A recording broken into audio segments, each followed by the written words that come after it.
intercalares. A gente viu lá na histologia isso aqui também. Né? Isso, os discos intercalares, eles são formados pela associação de desmossomos e junções comunicantes, ou junções do tipo gap. Essas junções comunicantes são responsáveis por fazer com que todas as células do miocárdio funcionem como se fosse uma célula única. Porque todas essas células estão unidas através do seu citoplasma. Porque todas elas estão ligadas por junções comunicantes. Então a gente tem assim, as células atriais e as células ventriculares. Essas aqui funcionam todas juntas, da mesma forma essa daqui, tá? O que separa átrio de ventrículo? Tem um tecido conjuntivo ali, bem espesso, que vai separar essas fibras musculares. Por isso que a gente tem a separação da atividade atrial e da atividade ventricular. O único local que vai permitir a passagem de potenciais de ação do átrio para o ventrículo é através do septo interventricular, onde a gente tem o nó do átrio ventricular e os feixes de His. Lembram disso? Então aquele é o único local em que tem passagem da atividade elétrica atrial para ventricular. Único local. E nesse local ainda tem um sistema de controle da passagem do potencial de ação. Como assim? No nó atrioventricular ocorre um atraso da passagem do potencial de ação para o ventrículo. Por isso que a gente vai ter primeiro a contração atrial acontecendo por estímulo através do nó sinoatrial, contrai o átrio, aí esse estímulo vai passar para o nó atrioventricular. E do nó atrioventricular vai descer e subir para os ventrículos. Então, contrai o átrio, atrasa um pouco no nó atrioventricular, depois passa para os ventrículos. E aí o ventrículo contrai. Beleza? Então tem esse atraso ali. E as células só funcionam em conjunto porque tem as junções comunicantes ligando a membrana plasmática de uma célula com a outra. Beleza? Então, as células trabalham como um sincício, ó. As fibras musculares formam um sincício. Sincício é a união dessas células. Sim é de união. Então, é a união entre as células do miocárdio, fazendo com que elas funcionem como se fosse uma coisa só. Prof, o potencial de ação só ocorre. Beleza, já falei isso, né? Então, tem o tecido conjuntivo. Ó, então, por que átrios contraem separados de ventrículos? Se todas as células são ligadas por junções comunicantes. É porque tem um tecido conjuntivo que separa átrio de ventrículo. Esse tecido conjuntivo ele dá sustentação para as válvulas. Lembra quando a gente viu lá o coração do boi cortado, como aquela região é bem rígida, né? Aquilo ali é um tecido conjuntivo que tem ali. Na região da coronária, né? Na região da artéria coronária, bem ali. Tá? Nos bovinos, às vezes, conforme a idade dele, se forma um osso ali, o osso cardíaco. A gente viu isso na anatomia, quando a gente falou dos ossos esplâncnicos, que são os ossos ligados com órgãos. Então tem o osso peniano do cão, o osso cardíaco do bovino e o osso do focinho do suíno. Tá? Então são ossos, tem outro nome, que eu gosto de esplâncnico e esgrelgrafo, o outro eu não lembro. Mas são ossos associados com os órgãos. E aí a gente tem, nesse tecido conjuntivo, às vezes, a formação desse osso ali também. Beleza. Agora vamos lá. Não é difícil não, tá? Mas agora que a porta torce o rabo. Agora que o bicho vai pegar. Não, tô brincando. Isso daqui é muito semelhante ao que a gente acabou de ver pro músculo esquelético. Porém, o que é diferente? Lá no músculo esquelético, que íon, qual é o íon que entra na fibra muscular para despolarizar a membrana plasmática? Qual é o íon? O íon. O íon que entra na fibra muscular para despolarizar a membrana? Sódio. Qual é o íon que vai entrar na fibra muscular cardíaca para causar a despolarização? O cálcio. Cálcio. a gente tem tanto a entrada de cálcio extracelular quanto de cálcio do retículo sarcoplasmático induzindo a contração, a liberação do sarcômero para a contração. Tudo bem? Puxa mais para frente ou vai mais para trás. Então, olha só, a gente tem o nó sinoatrial. O nó sinoatrial, ele vai despolarizar como despolariza um neurônio. Então, é gerado um potencial de ação ali, com a entrada de sódio. Então, entra sódio, despolariza o nó sinoatrial. Aí ele vai gerar um potencial de ação. Esse potencial de ação vai espalhar para as fibras musculares. Como que ele espalha para a fibra muscular? Então, é assim, ó. Vamos desenhar. Aqui estão as células do nó sinoatrial. Então, nó sinoatrial. E essas células aqui são células do miocárdio também. Então, elas estão ligadas aqui com outras células do miocárdio. Outros cardiomiócitos. Eles estão ligados por junções aderentes e comunicantes. Então, tem buraquinhos, né, que vão permitir a passagem de coisas de um citoplasma para o outro.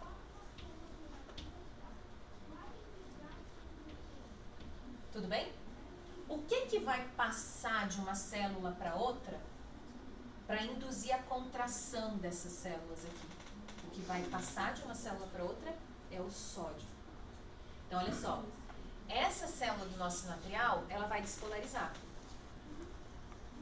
pela entrada de sódio. Então, o potencial da membrana vai ficando positivo e aí ela gera um potencial de ação. Esse potencial de ação nada mais é do que uma alta concentração de sódio dentro da célula que faz o potencial da membrana plasmática inverter. Esse potencial de ação sendo gerado aqui, ele vai passar para as outras células. O que passa? É sódio. É uma corrente de sódio que vai passando de uma célula para outra. E isso vai fazer a despolarização dessa célula aqui. Despolarizou a membrana plasmática dessa célula, abrem os canais de cálcio. E aí o cálcio extracelular entra, assim como libera o cálcio do retículo sarcoplasmático. E essa somatória de cálcio do retículo sarcoplasmático e cálcio do meio extracelular vão induzir a liberação do sarcômero para ele fazer a contração. Tá? Então, a gente já vai ver os gráficos disso. Então, a gente tem aqui potenciais de ação sendo gerados pelo fluxo de sódio. O sódio entra na célula, ela despolariza. Gera um potencial de ação. Potencial de ação nada mais é do que o espalhamento do sódio pelas células. Essas flechas é o sódio se espalhando. O sódio se espalhando pelas células despolariza essas células. Despolarizou a célula, abre canal de cálcio. Tanto externo quanto do retículo sarcoplasmático. O cálcio cai aqui, libera o sarcômero, a contração acontece. Deu para entender? Então, o que está mostrando aqui é isso, ó. Só que aqui já começa assim, ó. O potencial de ação chegando aqui. Então, o potencial de ação é o sódio, porque ela é enxurrada de sódio entrando na célula. Entra o sódio, abre o canal de cálcio. Entra cálcio do retículo, do meio extracelular e sai o cálcio, né, do retículo sarcoplasmático. Ambos para o citoplasma. Aumenta a quantidade de cálcio no citoplasma, libera o sarcômero, a contração acontece. Tudo bem? Tá bom. Ó, aqui do lado está escrito o que acontece. Ó. O potencial de ação chega a partir das células vizinhas. Como? Né? Que ele não coloca, é enxurrada de sódio. É o aumento da concentração de sódio no meio intracelular. Daí os canais de cálcio vão se abrir, voltagem independentes, depois abrem os canais voltagem independentes do retículo sarcoplasmático, libera o cálcio e assim vai. Então, não entendi o mecanismo. Pega a ideia aqui, tá? Essas figurinhas, elas são bem boazinhas pra gente entender o mecanismo. E se reduz a calcemia, o que vai acontecer? Se o animal está numa condição de hipocalcemia, Não vai. O rendimento vai enfraquecer, no caso. vai ficando mais fraco. O coração ele vai contraindo uma frequência menor e com uma força menor também. Então o coração vai ficando mais fraco e lento. O animal entra num quadro de bradicardia. Né? Bradicardia e taquicardia. Frequência cardíaca aumentada ou diminuída. Aí não ocorre. Aí depende da gravidade da hipocalcemia. Pode chegar a uma parada cardíaca, né? Mas assim, normalmente a gente pega o animal... É aquela febre do leite. Como é que é o nome que a professora falou pra vocês? Febre do leite, hipocalcemia puerperal, da vaca caída, síndrome da vaca caída, não? Vocês já tiveram bovinocultura, né? Sim. A professora Lívia falou. A redução da força de contração do coração e da frequência cardíaca. Então, aqui mostrando esses potenciais de ação acontecendo, né? Então, célula muscular, cardíaca, células especializadas geram potenciais de ação espontaneamente, que são as células do nosso sinoatrial e as outras demais. E se espalham pelo sincício através dos discos intercalares. Então, aquele desenho que a gente fez, isso aqui é uma onda de sódio se espalhando pela fibra muscular.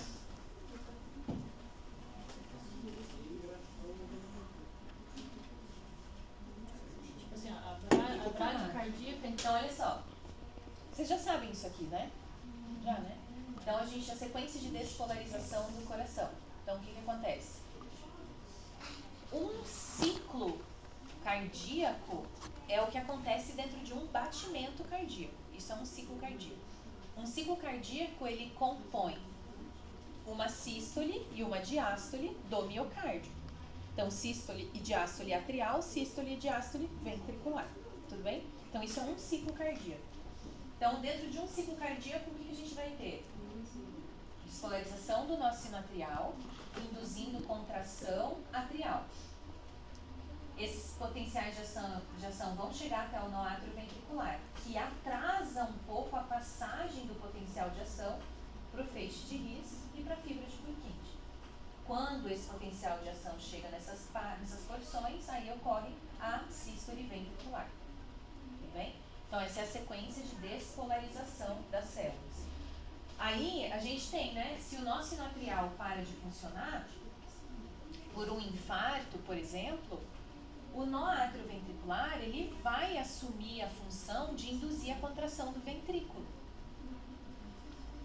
E isso, a parada do nosso sino atrial, traz um comprometimento muito grande para a saúde do animal? Não. A parada do nosso sino atrial, não. A única coisa vai ser assim, a frequência cardíaca desse animal vai ser muito mais baixa. Ele não morre, mas ele não consegue, por exemplo, fazer uma atividade física, brincar, correr atrás da bolinha. Aí ele vai desmaiar. Vai desmaiar porque não está conseguindo oxigenar o corpinho dele de forma adequada. Tudo bem? Mas, se o nosso sino atrial para, o nó atrioventricular ele induz a contração do ventrículo.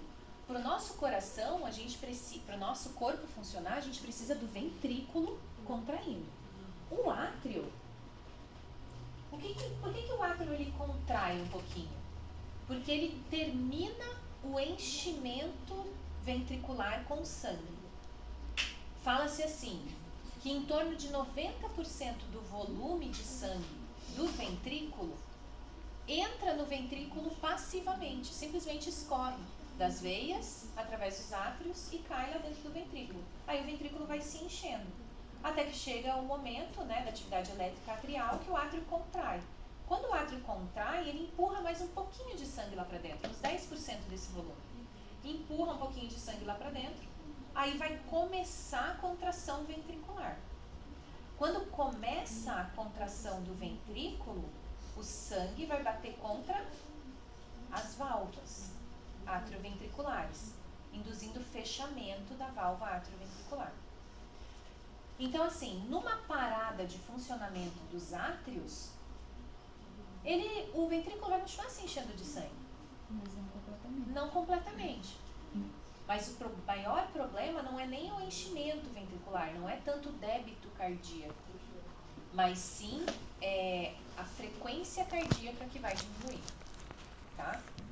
Porque a frequência de disparo de potenciais de ação de forma automática por essas células, aqui é muito mais rápido do que aqui. Então a frequência cardíaca cai. Agora, se um animal tiver um problema no nó atrioventricular, o nó atrioventricular não está deixando passar alguns potenciais de ação para o ventrículo.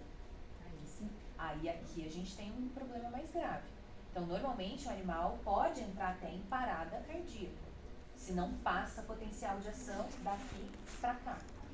Então, a gente tem às vezes animais que tem bloqueio da condução do potencial de ação para o feixe de risco. Isso acontece. Mas normalmente como acontece? Isso é chamada arritmia cardíaca. É uma falha na condução ou na geração de potenciais de ação no coração. Isso é chamado de arritmia cardíaca. Normalmente a arritmia acontece como? Estou lá vivendo minha vida normalmente, de repente eu sinto um mal-estar. Falo, meu Deus. Mas passa. Normalmente a arritmia é assim, é um descompasso de 1, 2, 3 batimentos cardíacos e aí o coração volta ao normal. Normalmente é isso. Então a pessoa ou o animal pode até chegar a desmaiar, mas depois ela volta ao normal, porque aquela arritmia passou. Tanto é que, para a gente diagnosticar a arritmia cardíaca, a gente precisa fazer um eletrocardiograma de 24 horas. É o Holter de 24 horas que o pessoal chama. Então, o pacientinho vai para casa com os eletrodos tudo coladinho no corpo dele, uma faixinha e o equipamentozinho aqui nas costinhas dele. E ele vai para casa e fica registrando o eletrocardiograma dele por 24 horas. No outro dia ele volta para a clínica, tira aquilo ali e aí a gente faz análise dos eletrocardiogramas, do registro, para a gente ver se ele teve em algum momento, imagina um eletrocardiograma de 24 horas. Aí a gente analisa se em algum momento ele teve alguma falha na condução desses sinais elétricos. Aí a gente fala, realmente, então ele tem realmente uma arritmia. E aí a gente vai usar os medicamentos para minimizar esses efeitos da arritmia. Tudo bem? Então, o que eu estava falando? Estava falando do coração, de corrente elétrica, das falhas, isso, das falhas. Beleza? Por aqui, até o momento? Então tá bom, agora ver o próximo. Então, o nó sinoatrial, a velocidade com que o nó sinoatrial despolariza é de 70 vezes por minuto. Isso é o ritmo natural dele. Então, quando a gente está bem calminho, quando a gente está dormindo e tal, nossa frequência cardíaca cai lá para 60, 70 batimentos por minuto. Quando a gente acorda, ela já fica mais alta, né? Em torno de 80, 90. Aí, se a gente vai fazer uma atividade física, daí vai subir 120, 130, depende do teu preparo físico daí. Mas olha o nó atrioventricular. O nó atrioventricular, ele gera potenciais de ação numa frequência de 50 vezes por minuto.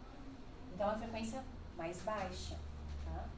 E as fibras de Purkinje também conseguem gerar potenciais de ação automaticamente, só que numa frequência ainda mais baixa.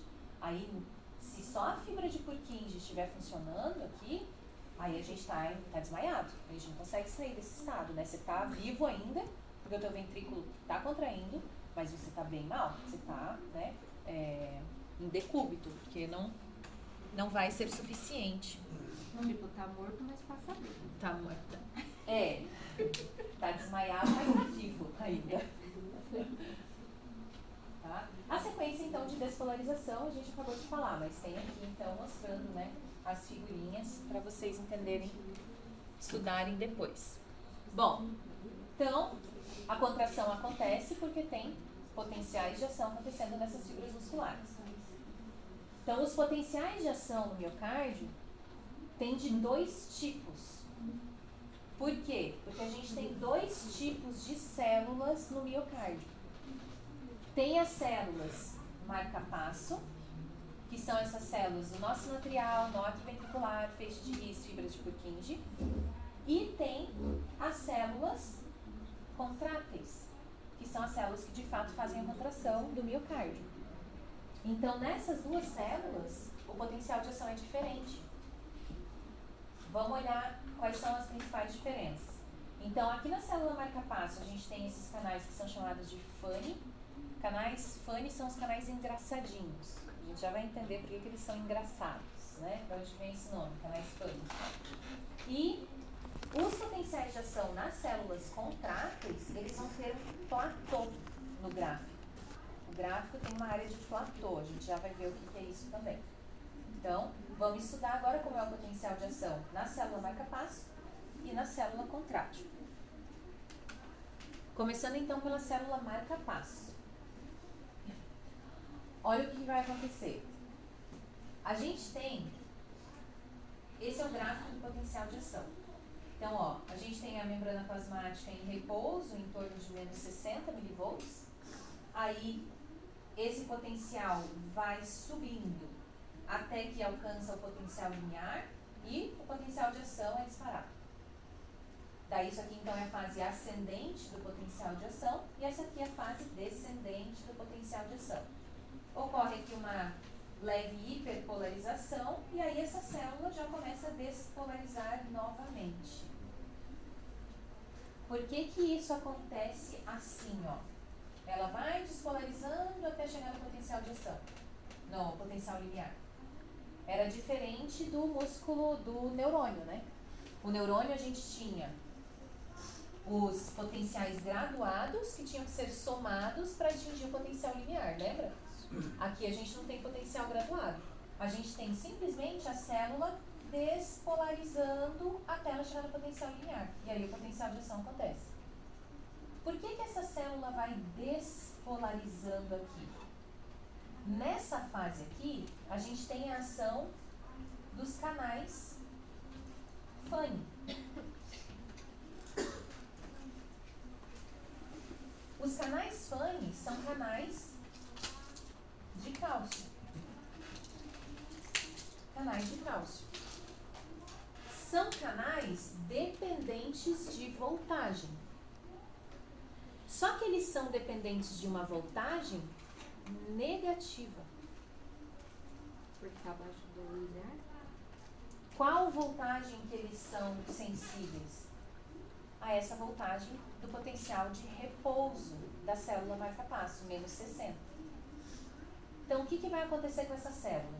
Vamos começar por aqui. A célula vai despolarizando. Despolarizando, porque o que está acontecendo com ela? Ou despolarizando não, repolarizando. Repolarizando, porque o que está acontecendo com ela? Está entrando potássio? Saindo potássio. Sai potássio. Aí ela vai repolarizando, igualzinho o potencial de ação do neurônio. Igualzinho. Vai repolarizando. Quando ela chega no potencial de menos 60, os canais Fanny se abrem. E quando o canal Fanny se abre, começa a entrar cálcio na célula. O cálcio entra na célula e isso vai fazer despolarização da célula. Porque o cálcio ele é mais concentrado fora da célula do que dentro. Então abre o canal de cálcio e o cálcio entra. O cálcio faz as vezes do sódio. O cálcio entra, vai despolarizando a célula até que alcança o potencial limiar. Alcançou o potencial limiar, abre mais canais de cálcio.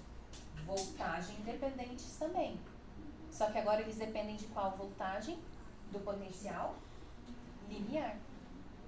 Então chega no potencial limiar, abrem canais de cálcio, mais canais de cálcio dependente de voltagem. Entra mais cálcio, despolariza a célula no potencial de ação, fecha o canal de cálcio, abre de potássio, repolariza. Chega aqui embaixo, abre o canal Fanny de novo. Começa a entrar cálcio até atingir o potencial limiar. Abre muito mais canais de cálcio, potencial de ação. Fecha o canal de cálcio, abre o canal de potássio, repolariza. Deu para entender? E assim vai. Por isso que a célula marca-passo, ela nunca para de gerar potenciais de ação. Porque quando ela repolariza aqui, ela já começa a despolarizar de novo. Então, por isso que ela nunca para. O tempo inteiro ela está gerando potenciais. Porque se ela parar, ela morre? Sim, se ela parar, vai parar a despolarização do coração. O coração não contrai mais, morre. Parada cardíaca. Hã? Ó, então essas células, eu falei aqui pra vocês de potencial de repouso, mas a gente fala assim, é o potencial de repouso marca-passo. Porque ele nunca para ali, não é que nem o neurônio, que quando não está em atividade, ele para naquele potencial de repouso. Aqui não. O potencial de repouso é marca-passo. Então, quando chega no valor do potencial de repouso, já começa a despolarizar de novo. Entendeu? Então, a gente chama isso, né? Potencial de repouso marca-passo. Possui os canais PAN, já falamos sobre isso, e potencial marca-passo. Beleza. Prof, ou seja, ele roda 24 horas sem parar. Desde o período embrionário. Desde o período embrionário. Isso é muito legal, né? E daí, olha como é o potencial de ação na fibra muscular, nas células contráteis. Aqui a gente estava falando das células marca-passo, agora a gente está falando das células contráteis. Então, o que vai acontecer aqui? Nas células contráteis, olha aqui o sódio aparecendo do nada aqui. Lembra que a gente falou da enxurrada de sódio que vai passar de uma célula para outra? Então, olha o que acontece aqui. Quando o potencial de ação é disparado na célula marca-passo, ela vai induzir esse fluxo de sódio para as outras células. Essas células, então, contráteis, vão se despolarizar rapidamente. Despolariza, então, pela entrada de sódio, até que esses canais de sódio se fecham. Então, aqui fecha o canal de sódio. Mas aí, o que vai acontecer? Isso daqui é a fase de platô do potencial de ação na fibra muscular cardíaca. O que está acontecendo nesse período aqui? Ó, fechou o canal de sódio, certo? Então, não está mais despolarizando a célula. Parou a despolarização. Mas nesse ponto aqui, tem uma certa permeabilidade, ou seja, está entrando um pouco, aliás, está saindo um pouco de potássio do meio intracelular. Se está saindo potássio, o que acontece com o potencial da membrana? Ele começa a repolarizar. Só que veja, simultaneamente à saída do potássio, abrem canais de cálcio também. E o cálcio vai fazer o quê? Ele entra ou ele sai da célula? Entra. O cálcio entrando na célula, ele vai fazer o que com a célula? Despolarizar. O cálcio faz o mesmo efeito do sódio. O sódio, carga elétrica positiva. O cálcio, carga elétrica positiva. Quando abrem canais deles, eles entram na célula. Despolariza a membrana. Nesse momento do platô, a gente tem potássio saindo, repolarizando a célula. E cálcio entrando e despolarizando a célula. Então, no final das contas, soma um efeito com o outro, vira um platô. Deu para entender? Então, a gente tem essa fase de platô. Já vamos entender qual é a importância disso daqui. Aí, depois de um tempo, esses canais de cálcio se fecham e os de potássio continuam abertos. E aí, começa a sair potássio e ocorre a repolarização dessa célula. Logo na sequência, vai vir uma outra enxurrada de sódio pela célula marca-passo. Enxurrada de sódio, entra um monte de sódio, fecha, abre canal de potássio. Despolariza, mas abre canal de cálcio também. Faz platô, fecha o canal de cálcio, sai só o potássio da célula, repolariza. E assim vai. Isso vai se repetindo. Qual que é a importância dessa fase 2 ali, ó? Do platô. A fase do platô é o momento que o miocárdio está contraindo. Essa fase de platô, ela existe basicamente para evitar fibrilação do coração. Para fazer com que ocorra, que dê tempo de todas as células chegarem nesse estado de contração e ocorrer uma contração efetiva do miocárdio.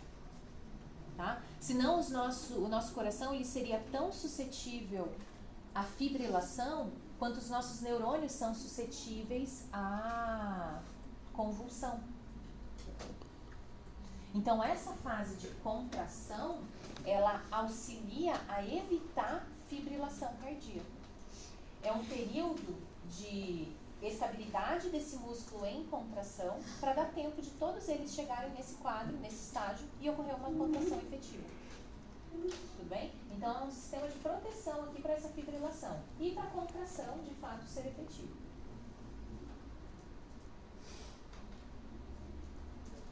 Beleza? Então tá bom. Ali é o potencial de ação na fibra muscular, só para comparar. Ali, ó. Esse aqui é o potencial de ação da fibra muscular estriada esquelética. Então, vai despolarizar, vai repolarizar, conforme estímulo por nervo periférico. Esse é o potencial de ação na fibra muscular cardíaca. Então, para vocês compararem a diferença, né? Então, esse potencial de ação na fibra muscular, esse na fibra cardíaca. E é nessa fase aqui que o coração gera força. Esse gráfico aqui está mostrando força, tensão do músculo cardíaco. Então, olha só, despolariza e entra na fase de platô. Quando entra na fase de platô, é que essa força começa a aumentar. Então, aqui a gente está tendo a contração de fato. Quase aqui, ó, na repolarização, que tem uma contração efetiva de fato. Tudo bem? E aí, a depender da nossa frequência cardíaca, às vezes nem dá tempo desse músculo relaxar por completo. Já vem outra contração. Outra contração. Só para mostrar ali essa associação entre